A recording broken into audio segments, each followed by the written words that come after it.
All right, what's up, everyone? I'm Filoki, and today we're going to be doing a bit of a preview for the Week 3 matchup between the Atlanta Falcons and the Seattle Seahawks, the battle of the birds, the battle of the not great teams.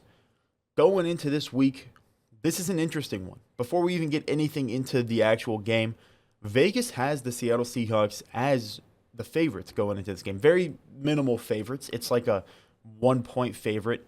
This is really a toss up for Vegas. Both teams have similar odds, but if you have noticed a pattern over the past few weeks, week one, I bet the Broncos would win. We took the dub. Week two, I bet the Seahawks would win.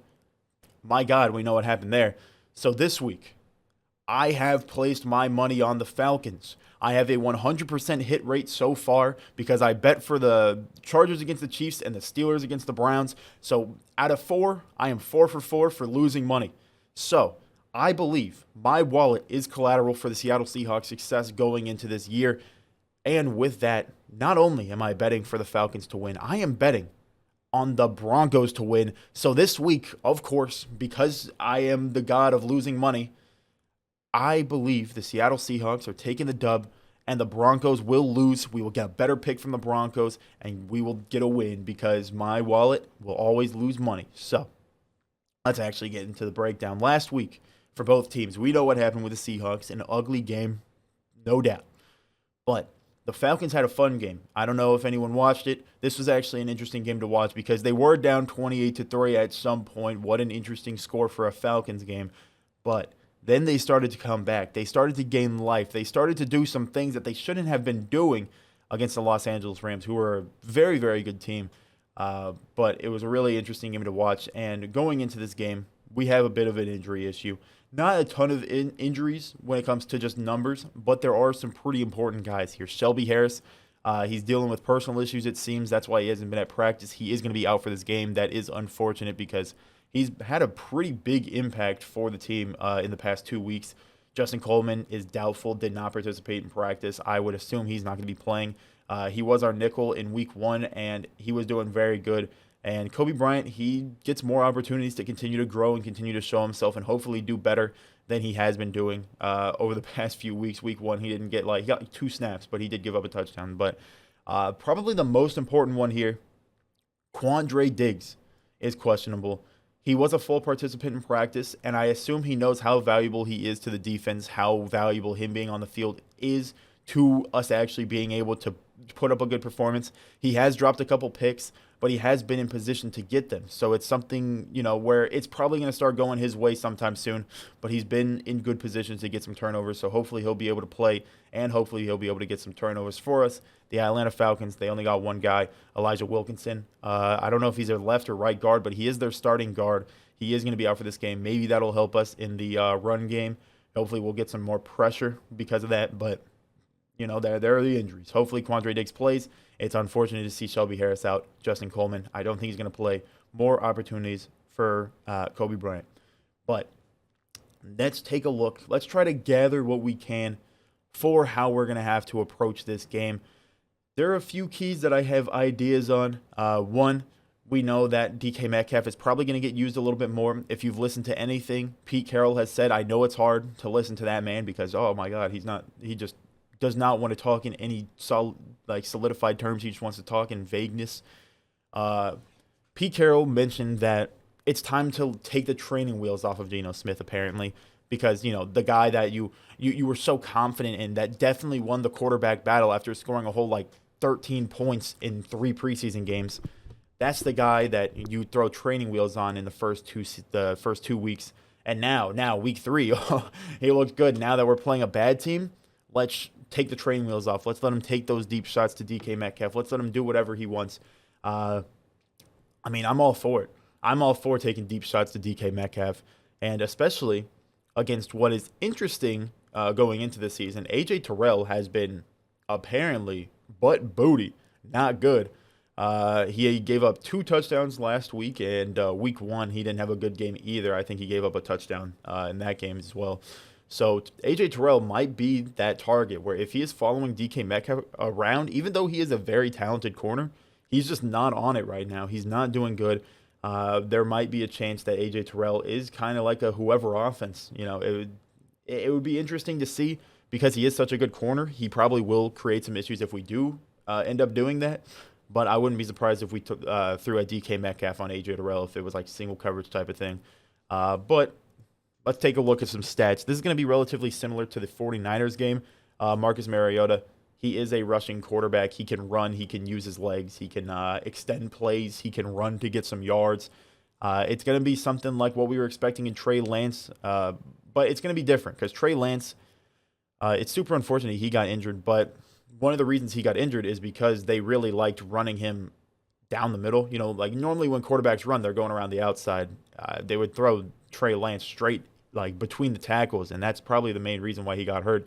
But Marcus Mariota, more typical of a runner at quarterback, likes to go to the outside, so having a contain would be pretty important. Trying to get pressure without going too far and giving him openings to run away is probably a good idea. We know Cordell Patterson, he's got that weird, I used to be a punt returner, now I'm a wide receiver that plays running back full-time type of thing. And he can do really well out of the backfield. He can run, he can catch, he can do a lot of things. That'll be something that you don't want to let get going. He hasn't really started to get going this year, but once he gets going, you know he can be a weird, dynamic, incredible player.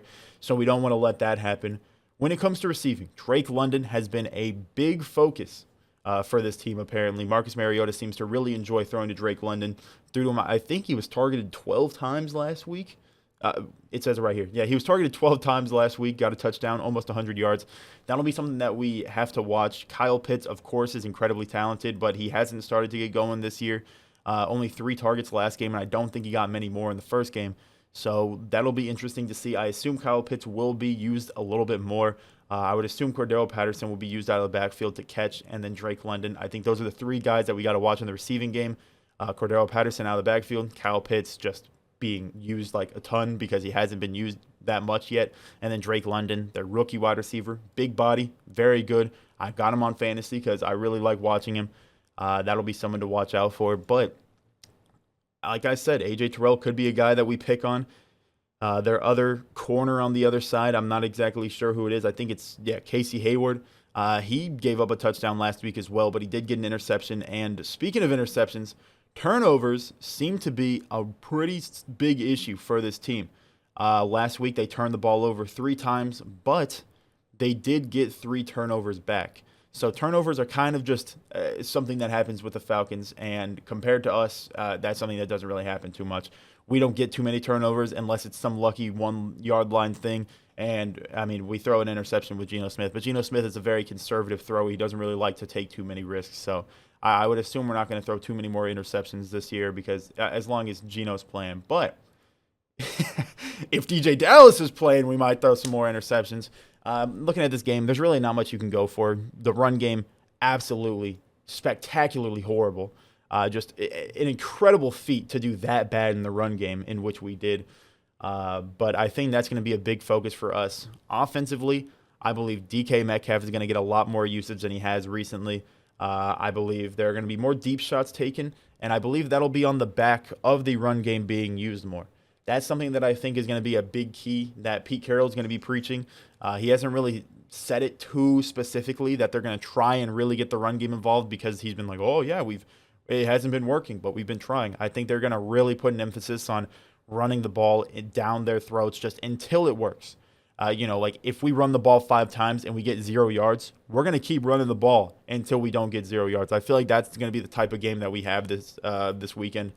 And that's something I think that will allow us to get more big shot plays. When you run the ball more, if it does somehow end up working, because it hasn't recently, but there's definitely a chance because we have great players in Rashad Penny and Kenneth Walker.